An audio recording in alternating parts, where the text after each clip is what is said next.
Hello అందరికీ welcome to షిన్ను logs. ఈరోజు వచ్చేసి కుడుములు అయితే రెసిపీ అయితే చూపిస్తున్నాను. వీటిని రెడీ చేసుకోవడానికి అయితే ముందుగా అయితే కొబ్బరి అయితే ఫ్రై చేసుకుంటున్నాను. ఎండు కొబ్బరి అయినా పచ్చి కొబ్బరి అయినా ఏదైనా టేస్ట్ బాగుంటుంది.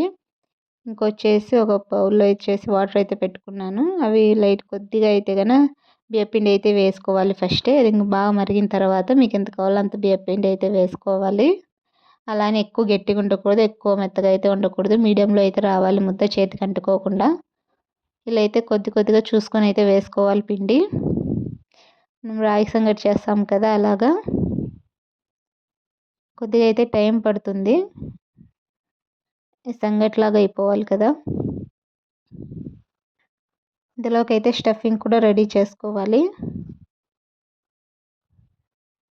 ఈ స్టఫింగ్ వచ్చేసి శనగపప్పు, శనగిత్తనాలు ఫ్రై చేసుకొని అయితే ఇలా పౌడర్ అయితే చేసుకోవాలి. ఇందులో కొబ్బరి కూడా కలుపుకోవచ్చు, ఇందాక ఫ్రై చేసాం కదా అది. ఇలా అంతా బాగా మిక్స్ చేసేసుకోవాలి, ఎక్కడ ఉంటలు లేకోకుండా. ఇంకా బియ్యపిండి వచ్చేసి అది ముద్దలాగా రావాలని చెప్పాను కదా, కొద్దిగా మెత్తగా ఉన్నది ముద్దలాగా రాదు, చేతికి అంటుకుంటుంది. అప్పుడు ఇవి కుడుములు అయితే సరిగ్గా రావు. చూసారు కదా, ఇలా అంతా సంగట్లాగా అయితే చేసుకోవాలి.